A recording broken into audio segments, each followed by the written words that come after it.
বিশাল লম্বা একটা রাস্তা চলে গেছে, অনেক সুন্দর। দুই সাইডে শুধু গাছ আর গাছ, কাদাতে পা একদম ঢুকে যাইতেছে। কি অবস্থা, কতটুকু পা ঢুকছে পুরো একদম। হ্যাঁ, বর্ষার মধ্যে যেমন একটা সৌন্দর্য উপভোগ করা যায়, সবুজের ছড়াছড়ি চারিপাশে, সেই সাথে আবার এই কর্দমাক্ত রাস্তায় চলাচলের অসুবিধা, দুর্ভোগ। যাই হোক, ভালোই লাগতেছে। অনেক লম্বা একটা ট্রেইল চলে গেছে, তাকাইতেই ভালো লাগতেছে, হাঁটতেও মজা লাগতেছে। অনেক অনেক অনেক অনেক অনেক দূর পর্যন্ত চলে গেছে এটা।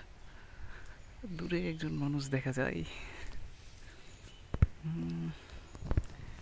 এখন যাবো ওই সাইডে।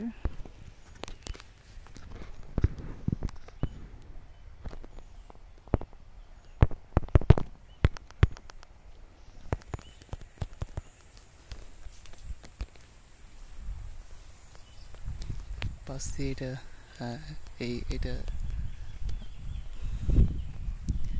সম্ভবত ব্যক্তি মালিকানাধীন এসব জায়গা। এই সাইডে জঙ্গল, এই সাইডে গাছপালা, সব মিলে অনেক সুন্দর একটা পরিবেশ।